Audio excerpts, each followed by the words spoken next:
seconds. Usual rules apply. I call Cathy Mason. Gormiagat Can Corlia. 30 years ago today, the village of Loughin Island was shaken to its very core. As locals watched Ireland play in Italy in the World Cup, members of the UVF entered the Heights Bar in the small Southdown village and opened fire. The men sprayed the room with more than 60 bullets. 6 men were killed outright and 5 other people were wounded. As families eagerly awaited the results of the World Cup match, their lives were shattered by an act of unimaginable violence. Today, 3 decades on, we honour the memories of Adrian Rogan, Malcolm Jenkinson, Barney Green, Eamon Byrne, Daniel McCraner and Patrick O'Hare. We remember them today as fathers, sons, brothers, uncles and friends whose lives were cruelly cut short. We extend our deepest sympathies and eternal solidarity to their families who have borne the unimaginable burden of their loss with grace and dignity.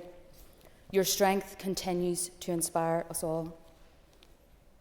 The morning after the attack, the getaway car was found abandoned in a field near Crossgar.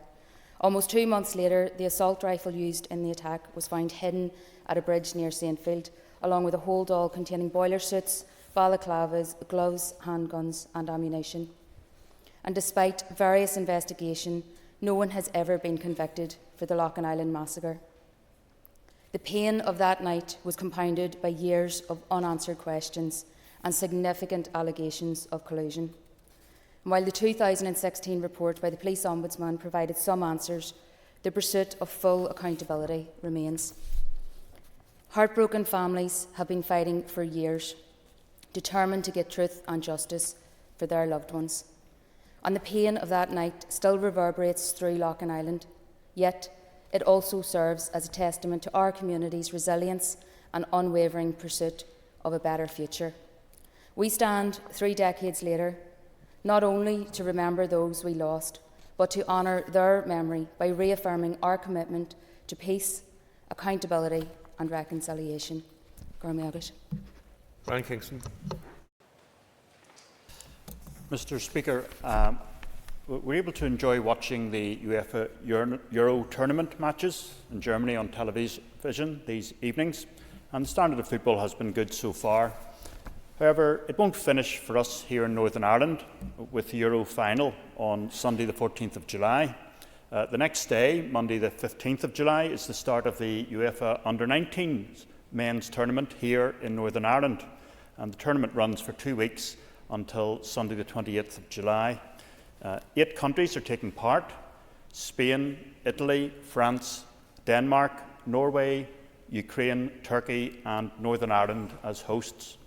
The venues for the group matches will be Seaview Stadium in Belfast and Inver Park in Larne, with the semi-finals and final scheduled to be staged at the National Football Stadium at Windsor Park on Sunday the 28th of July. So this is a great chance to see emerging stars of the future. Most of the top European players of today played in this tournament in their day, like Mbappe and Ronaldo. Tickets are very reasonably priced at just £2 for children, £5 for adults. And I would encourage folks to check out the section on the IFA website. Taking part in the tournament is a big step up for Northern Ireland.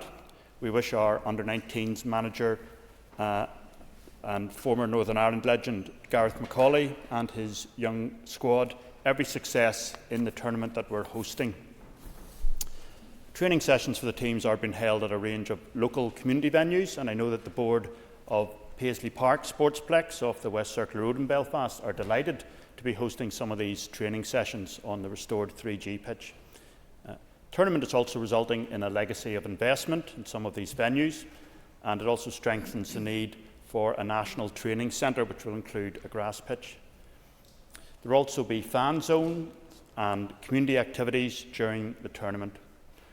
So whatever the outcome is for Northern Ireland sharing in the British-Irish hosting of the 2028 Euros, the hosting of the Under-19 tournament this summer is a great credit to the Irish Football Association. In particular, it is part of the legacy of the work of the late Craig Stanfield, who did so much to attract major UEFA tournaments to Northern Ireland. It builds on our hosting of the UEFA Women's Under-19 tournament in 2017 and the UEFA Super Cup in 2021. And it is fitting that the Junior Cup is now named after Craig Stanfield in recognition of his work. So I wish to also express particular thanks to Malcolm Roberts at the IFA for his information and assistance and for his work in promoting the tournament. Thank you. Kate Nicol. Mr. Speaker, Luke Fields is an Aquinas student. He's also a playwright. Over the last number of months, Luke and a number of students across the UK have been entering into a playwriting competition, and of the 500 entries, Luke was successful. He's a former youth lyric pupil and has achieved enormous success. He will be going to the National Theatre, where his play is going to be directed by an in-house director and performed by actors on stage. This is an amazing achievement for Luke, but it's also testament to the young creative talent in South Belfast, and I'm incredibly proud of him. Last night I was at the launch of the Seamus Heaney Centre. I think you were there too, Mr. Speaker, and I was struck by this new building, which is a tribute to one of Ireland's greatest poets, this place that is a place of learning but will also inspire the next generation of creatives. On Wednesday they are going to have Fighting Words, a young creative writing programme. Children from Botanic Primary School are going to be going into the Seamus Heaney Centre, and they're going to learn about creative writing, and they will be inspiring the next generation. And as I was thinking about Luke and Seamus Heaney and Kelly McCaughrean and all these amazing writers in our city, it made me think how important it is that we have strategic and long-term arts funding. If we have been able to produce such talent, imagine what more could be achieved if we had this funding in place. So congratulations to Luke, and I wish him all the best with his performance.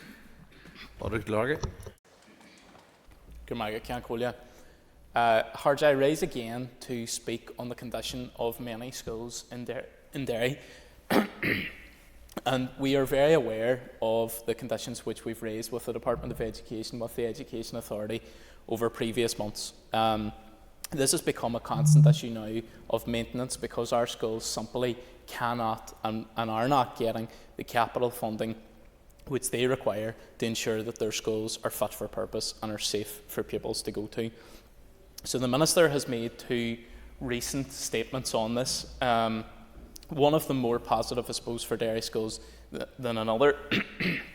But essentially we have two schools in Derry, Limon Christie and St Bridget's College in Cairnhill, which both are on that list, but will and have been languishing on that waiting list. So we're in a situation where we know change is needed, where we know the change needs to happen for staff, for families, but most importantly for the pupils.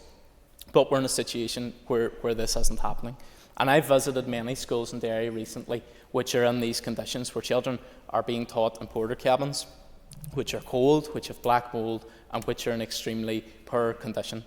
So I don't think it's acceptable in 2024 for any child to be taught in conditions which look like this, where we have situations where children are being taught in schools with black mould on the ceiling.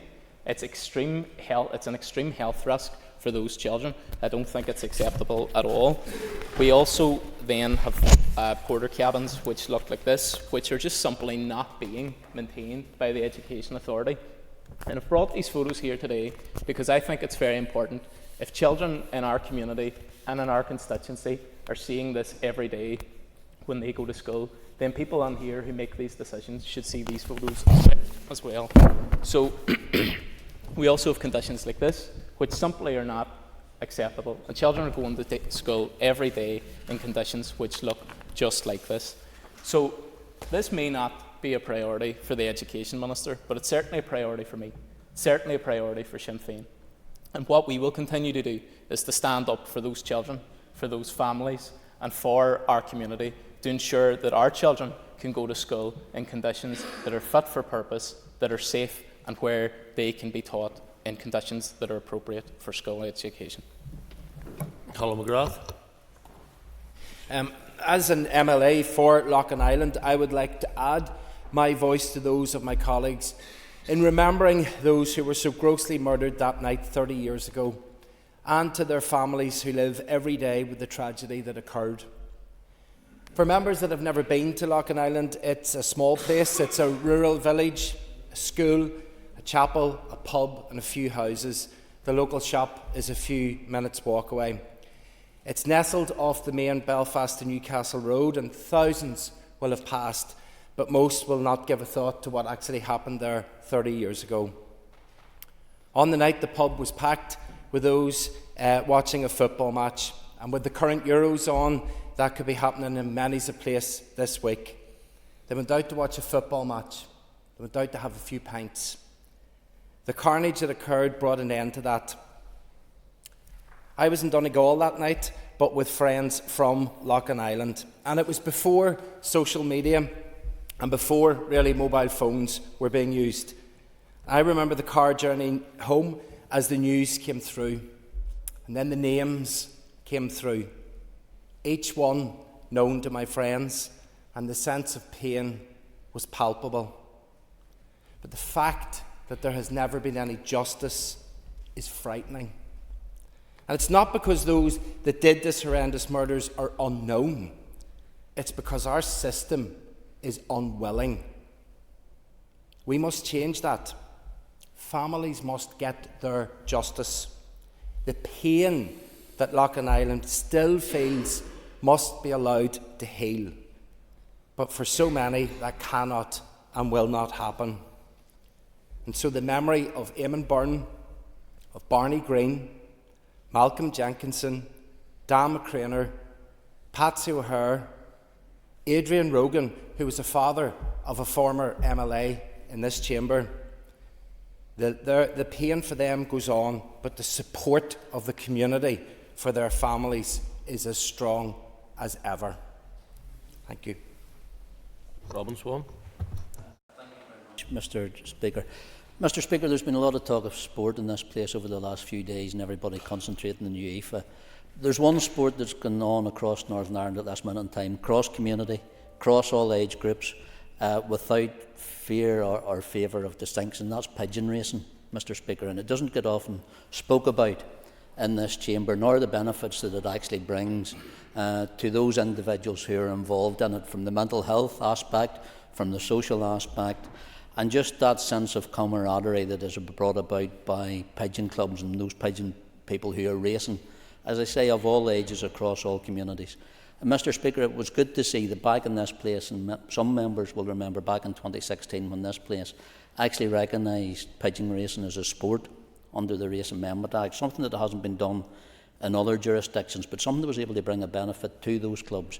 And I would just like to put on record, Mr. Speaker, since this place passed that amendment recognising pigeon racing as a sport under the Rates Amendment Act, over the last 5 years, pigeon racing clubs across Northern Ireland have been able to obtain a £113,000 rate rebate under the sports and recreational rate relief, allowing many of those clubs to continue racing and actually operating, because they get no support from any other government department or most councils either. So, Mr. Speaker, it was just to put my thanks, and I think this Chamber's thanks, to those volunteers across Northern Ireland to keep those pigeon clubs going on a day and weekly basis.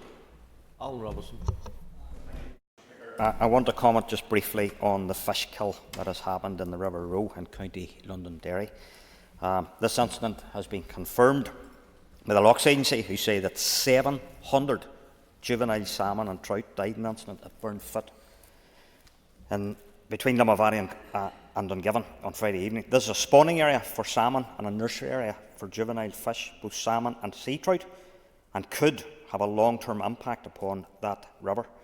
Anglers in this area have all said that they are devastated what has happened over the weekend, and that it appears to be a huge incident. I call upon the agencies to urgently identify the source, to fully investigate this matter, and if, as we suspect, this is foul play, that those responsible face penalties. This is another in a long list of fish kills in this province and across the UK, and I would call upon anyone who has information on the source of this latest kill to please report it urgently. Danny Donnelly.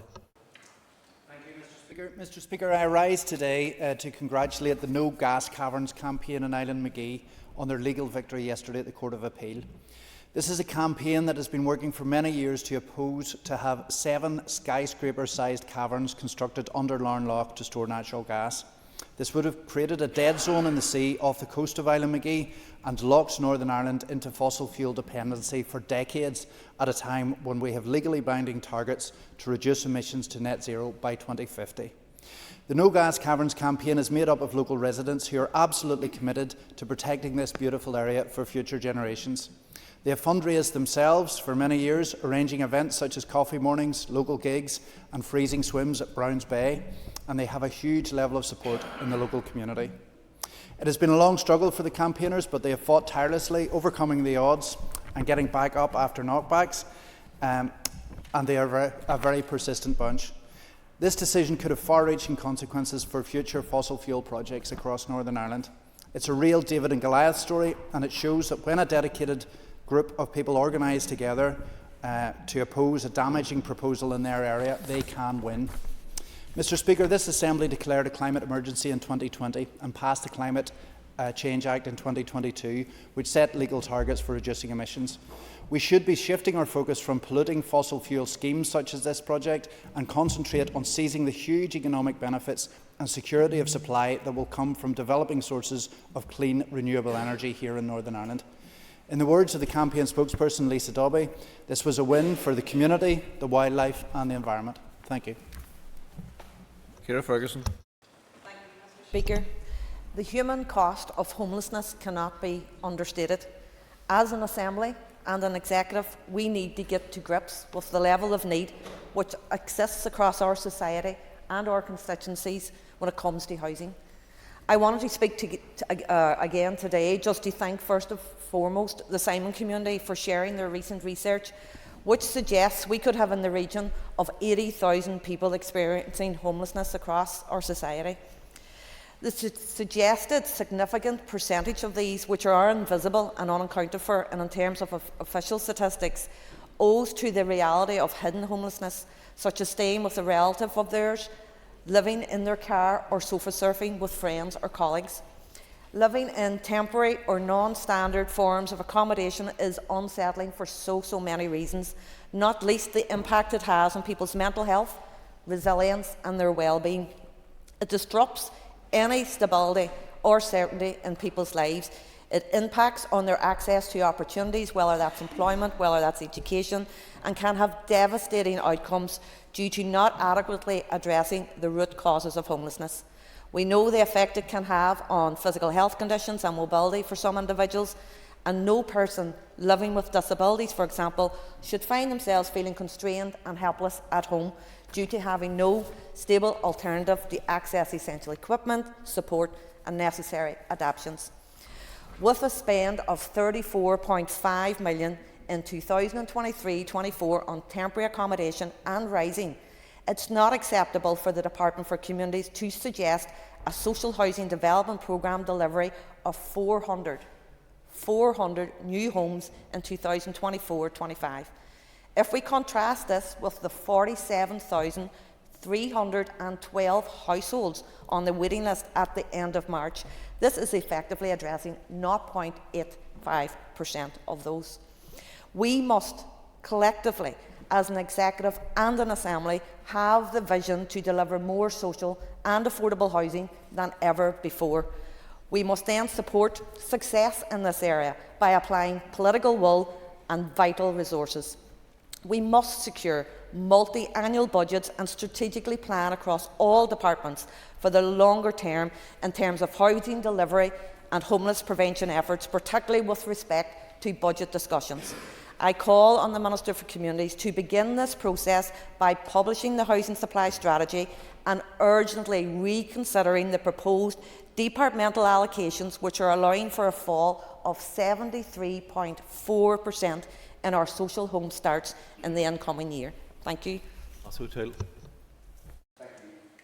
30 years ago today, gunmen walked into a small rural pub in County Down and opened fire on a room full of innocent civilians watching a football match.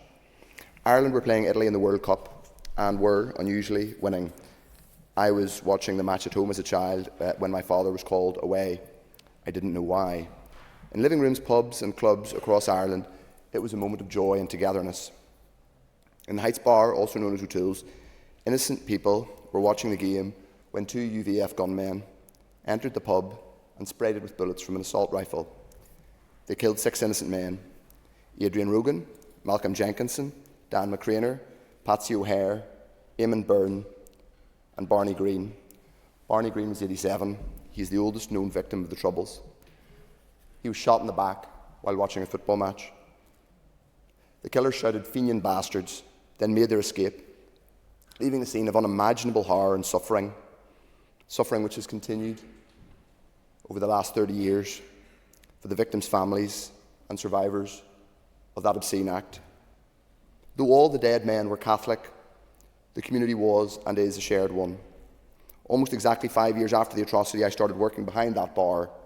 There were still security cameras and a buzzer to enter. But the pub was still frequented by people from all traditions, appalled at the evil atrocity that had been visited on Loughlin Island.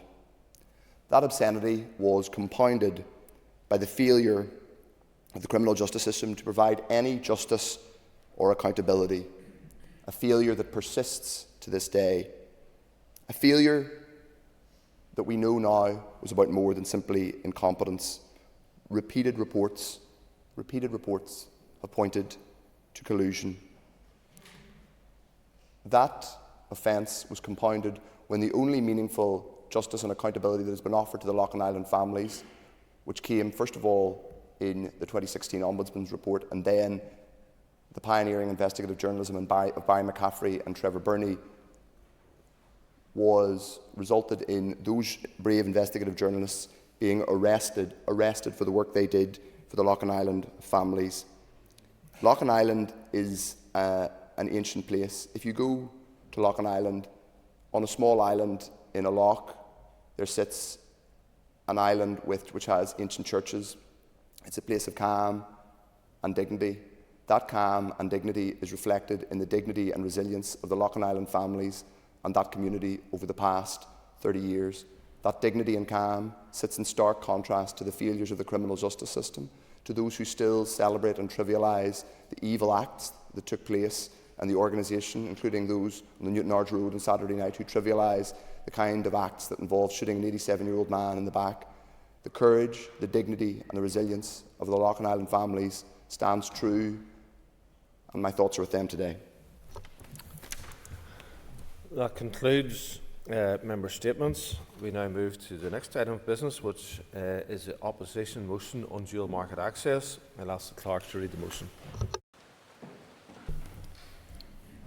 That this Assembly affirms the huge opportunity afforded to our local economy as a result of the dual market access available to businesses here, allowing the seamless movement of goods into both the EU and UK markets, recognises that this opportunity has the potential to deliver tangible benefits in terms of job creation, inward investment, improved wages and productivity and improved regional balance, acknowledges the importance of continued efforts to ease the flow of goods moving from east to west, and also the need to mitigate damage to north-south services and trade not covered by the Protocol Windsor framework. Notes that deriving full benefits from our advantageous trading position will require focused intergovernmental and interagency work, and calls on the Minister for the Economy to work with the Irish Government to establish a joint Invest NI IDA Ireland working group, drawing on expertise from Intertrade Ireland, interested business groups and, where relevant, the UK Department for Business and Trade and the EU Directorates General to develop a clearly defined strategy to maximise the huge economic advantages afforded to Northern Ireland, with the aim of providing reports to the North-South Ministerial Council, which will in turn furnish recommendations under Article 14 of the Protocol to the Specialised Committee on the Protocol Windsor Framework, and further calls on the Minister to provide an update to the Assembly on the establishment of this working group and its actions not later than the end of 2024. More like an essay than a motion. I call Mr. O'Toole to move on behalf of the opposition. Moved. Thank you. The Business Committee has agreed to allow up to 1 hour 30 minutes for this debate. The proposer of the motion will have 10 minutes to propose and 10 minutes to wind, and all other speakers will have 5 minutes. Please open the debate on the motion, Mr. O'Toole. Thank you, Mr. Speaker, and let me say first of all I apologise to the clerk for making her read out such an expansive motion. It is long and detailed for a specific reason, and that is that we do want to nail down specifics in this motion. In each opposition day so far, the SDLP opposition has sought to use our time to effectively hold ministers to account and also to platform the most urgent policy matters. The two go hand in hand: accountability and a vision for the future. That's what being a constructive opposition is about. In this final opposition day, I'm sure some of executive colleagues will be delighted to hear me say these words. In this final opposition day before the summer recess, the SDLP opposition is bringing forward 3 motions aimed at maximising the benefits of all-Ireland cooperation, in investment and job creation, in improving healthcare and in building our vital tourism industry. In each of these areas, the relevant minister has signalled a positive tone in relation to greater cross-border collaboration. But we want and need to see practical action and specific plans with timelines. So, our first motion, our first admittedly very detailed motion, calls for specific actions, meat on the bones of the rhetorical commitment to dual market access. The SDLP has been the loudest and longest champion of the unique dual market access afforded to this region under the protocol now termed the Windsor Framework. Indeed, I was the first person to use that phrase in the Assembly chamber, and yes, I am sad enough that I went and checked on Hansard. Back then, in 2020 and 2021, the very existence of our preferential trading arrangements at the crossroads of the world's 2 largest markets was hugely controversial. Yes, it remains controversial today, as does Brexit itself, an extraordinary act of economic self-harm. The UK's official economic forecast, the OBR, estimates that Brexit, specifically hard Brexit, will cost the UK around 4% of its productivity and 15% lower trade. Those may seem like dry, abstract percentages, but they will add up to tens and ultimately hundreds of billions of pounds of lost economic activity, which means tens of billions of pounds and more of missed tax revenue. Add that to the existing effects of grinding austerity, and it helps explain the withered state of public services here and elsewhere. But, Mr. Speaker, I don't want to spend today's debate lingering on the old battle of Brexit. Not that there's really anything to debate. Even Nigel Farage, close personal friend, or fair weather friend, to some in this chamber, has admitted that Brexit is a failure. We cannot escape all of the negative consequences of that failure. As I said, we are living with the consequences of that failure in terms of lower spending from the UK government and deterioration of public services. We are dealing with key labour shortages, with movement of people being outside the protocol. We are dealing with disruptions in trading services cross-border and into Europe. But the data is clear. We are seeing tangible economic benefits from our ability to move goods seamlessly and uniquely on this planet into both the British and European single markets. Intertrade Ireland collates data published by both the Central Statistics Office in Dublin and NISRA in Belfast. And that data is stark. Before Brexit and our new trading arrangements in 2015, annual cross-border trade in goods stood at just under €3 billion, having been around that level for more than a decade. By 2023, the value of cross-border trade had tripled in value to more than €10 billion. To quote a report from the ESRI last September, quote, the unique status of Northern Ireland, with its access to both the EU and UK markets, has driven this recent substantial increase in cross-border trade and has the potential to feed into broader economic linkages across the island. To be clear, this is a good thing. Whatever your constitutional perspective, I will give way briefly. Member is the leader of the opposition of a party called the Social Democratic in Labour Party. Isn't it the very antithesis of democracy that what he's embracing is the concept that 300 areas of law that should rest in this House have been surrendered to a foreign parliament over which we have no control? I never really did think of the member as a colonialist, but it turns out that's exactly what he is, a willing slave of colonial rule by the EU. delighted I gave way to the member because it gives me the opportunity to say I am a proud pro-European, and I would love to make this arrangement to remove any scintilla of lack of democracy from our arrangements by rejoining the European Union via an inclusive and reconciled new Ireland. What a great idea, what a great idea. So, to be clear, this is a good thing. It may be the only good thing that's come from Brexit. Even if it was the last thing that some of Brexit's strongest proponents wanted, we have some canopy from the Brexit storm. Northern Ireland, traditionally one of the weakest performing economic regions, has consistently outperformed other UK regions since we formally exited from the EU. To ignore the role played by our uniquely advantageous trading position would be daft, disingenuous. And much of this growth has happened either when there was no executive at all to drive policy or strategy, or it happened at a time when severe political instability and doubts over ministers' commitment to pursuing the benefits of dual market access hindered investment.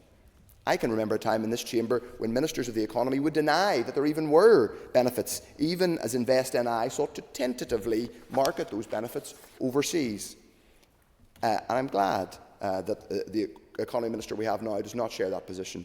Imagine what could be achieved with a focused plan and strategy in collaboration with the Irish Government and, indeed, with the support of the UK Government and the European Commission. And I just want to say briefly, to anybody who thinks we are ignoring the East-West axis, our motion is deliberately drafted so as to underline the importance of the East-West axis. By definition, supporting the dual market access benefits of the protocol is an acknowledgement of the fact that the East-West economic access is an important and vital one for Northern Ireland. And of course, we say in this that we want collaboration with the UK Department of Trade to help realise the benefits. And I want to commend the Economy Minister genuinely for showing a commitment to growing the all-island economy as part of his economic vision, and for additional funding for Intertrade Ireland, which was deliberately left to wilt as a bit of a Cinderella of economic development agencies by some of his predecessors. But we will need much more than simply some extra funding from Intertrade Ireland, much more than aspiration. It needs a detailed work programme with agreed targets and, yes, bureaucratic structures for delivery and accountability. We believe in the SDLP that should logically start with an agreed working group comprised of the IDA, known as one of the world's most successful investment agencies, and InvestNI, reporting jointly to ministers north and south. For too long, those agencies were encouraged, and this is on both sides of the border, to see one another narrowly and unhelpfully as competitors rather than partners.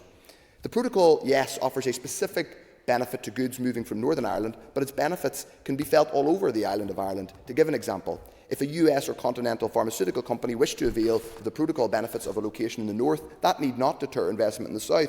Excuse me. Indeed, it may enhance the investment potential.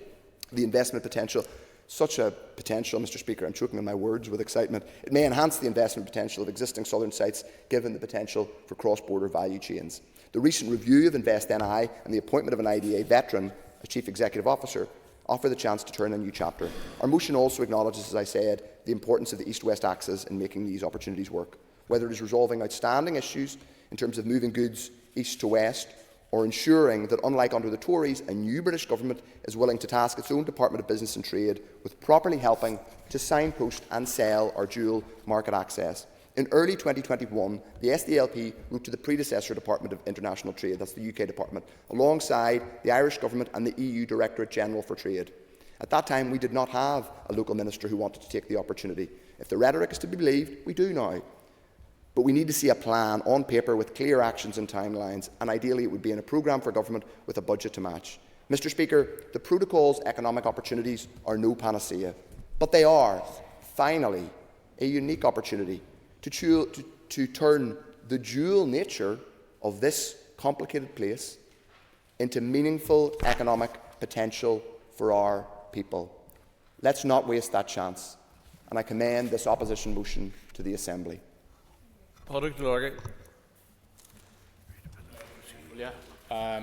Today we discuss the significant opportunities and the challenges facing the north of Ireland in post-Brexit era.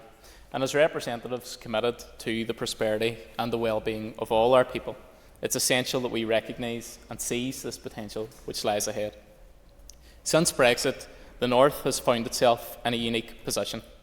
Our continued access to both the UK and the EU markets offers unparalleled trade benefits, and we've seen recent statistics which showcase that between the North and the Republic there's been a marked increase, with exports rising by over 40% in the last year alone.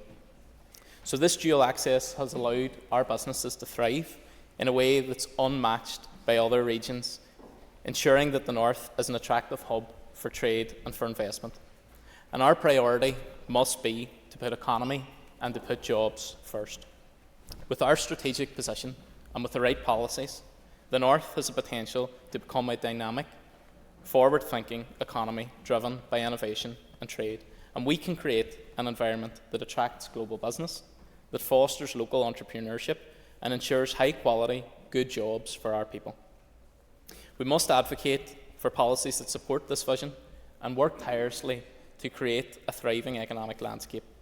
The economy of the North must be allowed to move forward on a stable and a secure footing to take advantage of this dual market access. And our economic and global potential arising from the dual market access has been significantly showcased around the world. Just this week in the Executive Office Committee, we heard from offices across the world on the opportunities that this has created and the interest which has now arisen in the North, which has been augmented. That has to be recognised and to be promoted, and dual market access affords the North the potential to bring good jobs, to bring prosperity to our businesses, our farmers, our families right across the North. So one of the most exciting prospects is the enhanced cooperation across Ireland. We have numerous examples of businesses operating seamlessly both north and south, exemplifying the spirit of cooperation and of mutual benefit. Companies like Vertiv and Dairy are shining examples of this success. Vertiv have leveraged the unique position to streamline operations, to enhance supply chain efficiency, and to access a broader market base, all while creating jobs and fostering economic growth in the North West. So don't just take it from me. Listen to the quotes from John McGreen, Head of Enterprise NI. Listen to Stephen Kelly from the Trade Forum, who've stated the benefits of dual market access cannot be overstated. It allows businesses to compete on a global stage, bringing prosperity and job creation. We must continue to support and to promote this unique position to maximise its potential. In conclusion, the North has a unique opportunity to redefine our economic future. By embracing All-Ireland cooperation while simultaneously augmenting East-West relations, prioritising economic growth and leveraging our unique dual market access, we can create a prosperous and inclusive economy for all. We know that these relations are more important than ever, like they are with our offices in Brussels, and they have presented to us, as I said, this week, and the North-South bodies which we're able to access this information through, and the opportunities that we would now have that we have to seize. Let us work together, North-South, East-West, to build a brighter future for the North and to be recognised as a beacon of innovation, of trade and of opportunity. Deborah Erskine. The DUP has been clear that arrangements to which Northern Ireland is currently subject to impact and undermine the integrity of the UK's internal market. However, the DUP were able to make gains. Building on the progress to date, the DUP will continue to fight to fully restore Northern Ireland's place within the United Kingdom, including removing the application of EU law in our country and the internal Irish Sea border it creates. Continued barriers to trade between GP demonstrate that dual market access to both the UK and EU markets, in the broadest sense depicted by those bringing this motion, does not exist in the sense outlined. We must not pretend otherwise. Purchases by Northern Ireland businesses from GB were worth more than twice as much as those from the whole of the EU, including the Irish Republic in 2022. Moreover, GB remains the largest and most valuable market for the Northern Ireland economy, including external sales. Those trends must be reflected through trade, customs and regulatory arrangements that provide unfettered access for firms and consumers. What the SDLP, Sinn Féin and Alliance fail to realise is that internal barriers to trade between GB and NI have a direct and tangible impact on our competitiveness when firms look to market their goods outside of Northern Ireland, including the EU. Higher transport and logistic costs from GB for raw materials will lead to higher costs of production and in turn lead to higher product prices, which collectively makes breaking into new markets more challenging. Today's motion also talks about the potential benefits of so-called dual market access for attracting inward investment to Northern Ireland. What it fails to consider is the fact that if you are a global manufacturer considering investing in Northern Ireland's highly skilled workforce, barriers to sourcing key materials from one of the world's largest economies, GB, will have a chilling effect on whether a business chooses to invest or not. A competitive advantage at the point of sale is of little benefit if there is a competitive disadvantage elsewhere in the supply chain. We accept that there is a reference of easing the flow of trade between GB and NI in this motion, but it is at best superficial. There is no reference to a role for Intertrade UK, which will be key to promoting trade within and between our four nations. Creating working groups that focus solely on trade north-south rather than investment opportunities that encompass the whole of the UK limits what can be achieved for our businesses and communities. This motion envisages a role for the North-South Ministerial Council that frankly does not exist. Article 14b of the protocol says that the specialised committee will examine proposals concerning the implementation and application of this protocol from the North-South Ministerial Council and North-South implementation body set up under the 1998 agreement. It is unclear how the development of a new economic strategy for Northern Ireland recommended by this motion falls into the remit of implementation. Furthermore, why should the Republic's Foreign Direct Investment Association have any role in the development of Northern Ireland's trade and investment strategies? That should be a matter for the Executive, InvestNI and the Department for Business and Trade, promoting Northern Ireland's role in a truly global economy. We are firmly of the view that it does not require the application of large swathes of EU law in Northern Ireland to secure advantageous and mutually beneficial trading arrangements. Mutual recognition would see 5% of businesses in Northern Ireland who trade with the EU monitored by UK authorities to ensure they have complied with EU standards and regulations and paid any tariffs due. The EU would take the same responsibility for Irish businesses exporting into Northern Ireland. This approach was recklessly dismissed by the EU and Dublin. We will continue to make the case that the Trade and Cooperation Agreement review next year presents the opportunity to demonstrate that Northern Ireland should not be bound by EU law, which is not needed when mutual enforcement and recognition would and could work between the UK and EU. That will ensure any approach to affording businesses and consumers access to both the UK and EU markets respects the territorial integrity of the UK, the value of existing trade flows and constitutional position of Northern Ireland. Therefore, Mr Speaker, we will be voting against the motion as presented today.